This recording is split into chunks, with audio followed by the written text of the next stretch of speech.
अस्सलाम वालेकुम एवरीवन। आज की वीडियो के अंदर हम लोग डिस्कस करेंगे एक्सरसाइज 2.6 के क्वेश्चन 1 के। अस्सलाम वालेकुम एवरीवन। आज की वीडियो के अंदर हम लोग डिस्कस करेंगे एक्सरसाइज 2.6 के क्वेश्चन 1 के 7th पार्ट को, जिसके अंदर हमें एक फंक्शन दिया गया है और हमें कहा गया है कि हम लोगों ने इसका डेरिवेटिव फाइंड करना है। जब भी हमारे पास कोई भी एक्सप्रेशन या कोई भी फंक्शन आता है तो हमें ये देखना बहुत ज़्यादा इंपॉर्टेंट होता है कि हमने इसके ऊपर कौन सा जो मेथड है या जो कौन सा हमारे पास काफ़ी सारे डेरिवेटिव्स के रूल हैं डिफरेंट फंक्शन के लिए, डिफरेंट फार्मूलाज हैं डेरिवेटिव के। तो हमारे लिए इंपॉर्टेंट ये होता है कि हम लोग सबसे पहले देखें कि हम डेरिवेटिव के सारे रूल्स में से कौन सा रूल सबसे पहले इम्प्लीमेंट करेंगे। ये बात मैंने पहले भी आप लोगों को बताई थी कि जब भी आपको ये नज़र आए कि आपके पास जो कंप्लीट स्टेटमेंट है, ठीक है, उसकी कंप्लीट पावर अगर समथिंग आ रही है तो उसमें आप सबसे पहले क्या लगाओगे? पावर रूल लगाओगे। ठीक है, 1/2 ये इस पूरे की कंप्लीट पावर है तो इसके ऊपर सबसे पहले क्या लगेगा? पावर रूल लगेगा। ठीक हो गया। उसके बाद जो है हम लोग नेक्स्ट मूव करेंगे फंक्शन के ऊपर और फिर फंक्शन के जो सब पार्ट्स हैं उनके ऊपर मूव करेंगे। ठीक हो गया। लेकिन अगर आपके पास लेट्स सपोज कि ये स्टेटमेंट इस तरह से गिवन होती है ln into e2x plus e-2x। ठीक है, अब इसके अंदर भी क्या है कि इसमें पावर तो इसमें भी पड़ी है और पावर इसमें भी पड़ी है। ठीक है, तो अब इसके अंदर जो हमारे पास जो हमने अप्रोच यूज़ करनी है ना, वो ये है कि सबसे पहले हम लोग नेचुरल लॉग का डेरिवेटिव लेंगे, उसके बाद उसके फंक्शंस की तरफ मूव करेंगे। ठीक है, लेकिन अब यहाँ पे क्वेश्चन ये आ सकता है कि यहाँ पे भी पावर तो थी, लेकिन हमने यहाँ पर क्यों नहीं मतलब कि पावर रूल लगाया? वो इसलिए नहीं लगाया क्योंकि इसके कंप्लीट की पावर जो थी वो हमारे पास क्या थी? 1 थी। ठीक है, जब भी हमारे पास कंप्लीट टर्म की पावर अदर देन 1 हो तब हम लोग जो है सबसे पहले power rule implement other than 1 हो तो सबसे पहले पावर रूल इम्प्लीमेंट करते हैं। सही। ठीक है, अब हमारे पास जो है इसमें हम लोग क्या करेंगे? पावर रूल की इम्प्लीमेंटेशन करेंगे। अब जिस लेवल पे हम लोग एक्सरसाइज 2.6 पे आ गए हैं तो इस पे आप लोगों को पता होना चाहिए कि जब हम लोग स्क्वायर रूट का कोई भी लेते हैं, फॉर एग्जांपल स्क्वायर रूट हमारे पास अंडर रूट एक्स आता है।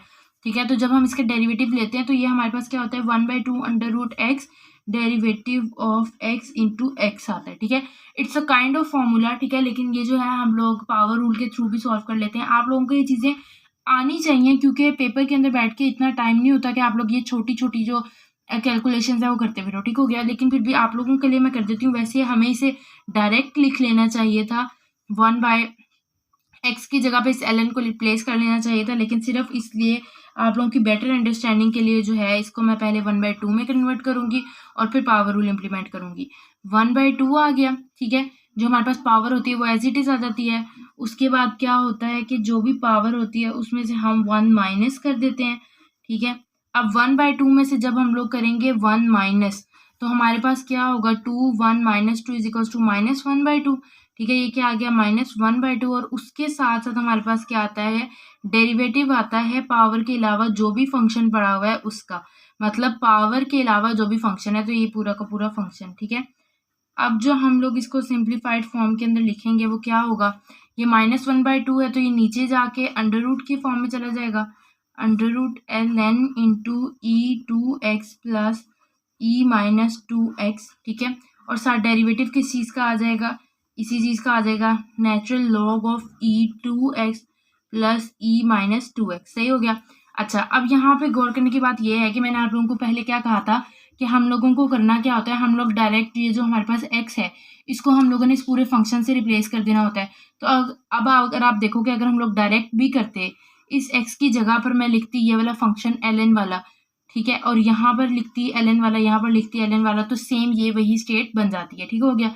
अब नेक्स्ट स्टेप हमारे पास क्या होगा कि ये तो एज इट इज रहेगा हमारे पास, लेकिन हम लोगों ने साथ जो डेरिवेटिव की ये वाली जो टर्म्स रिक्वायर्ड है इनका अब हम लोगों ने डेरिवेटिव लेना है। ठीक है, तो ये कुछ इस तरह से हमारे पास फॉर्म आई है 1/2 और हमारे पास अंडर रूट जो है वो नीचे आया है, डिनोमिनेटर में आया है ln into e2x plus e-2x।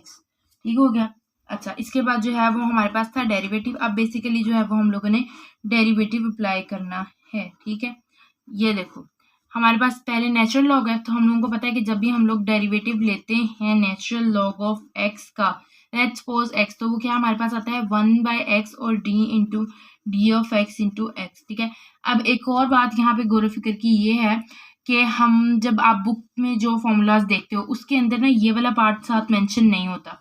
तो ये वाली बात भी मैंने आप लोगों को बार बार बताई हुई है कि जब आप x का derivative with respect to x लेते हो ना तो वो 1 आता है, ठीक है।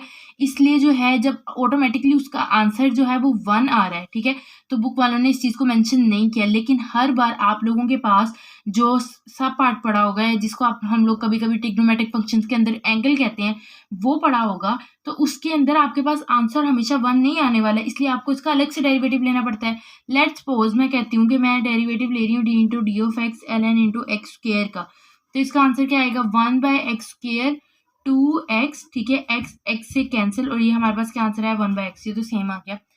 अगर हम x³ का ले लेते हैं लेट्स सपोज, तो ये फिर सेम आ जाएगा। लेकिन अगर हमारे पास फंक्शन डिफरेंट होंगे ना, जिस तरह e⁻²x है, ये जिस तरह से यहाँ पर अब sin x आ जाता है, या फिर कांस्टेंट साथ ले लो आप, चलो 2x कर लेते हैं। अगर हम लोग डेरिवेटिव ऑफ dx लेते हैं ln इंटू 2x², तो हमारे पास क्या आएगा 1/x², राइट। यहाँ पे भी सेम नहीं आना था हमारे पास, ये क्या आया था हमारे पास 2/x आया था।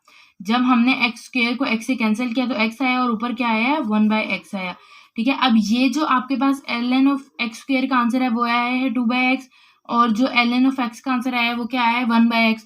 तो इसके अंदर डिफरेंस तो आ रहा है ना, तो इसलिए आपने इस बात को ध्यान रखना होता है। जो बुक के अंदर होते हैं ना, वो उन्होंने डेरिवेशंस करवाई होती हैं विद रिस्पेक्ट टू x से, ठीक है। तो इसलिए उन्होंने फाइनल आंसर दिया होता है, उन्होंने आपको फॉर्मूला जनरेट करके नहीं दिया होता कि जिसकी बिहाफ पे आप लोग कह सको कि हमारे पास जो है वो बाद में जो भी हमारे पास एंगल्स वगैरह आ रहे हैं, जो सब पार्ट्स आ रहे हैं, उनका उन्होंने डेरिवेटिव नहीं लिया, तो हमने भी नहीं लेना।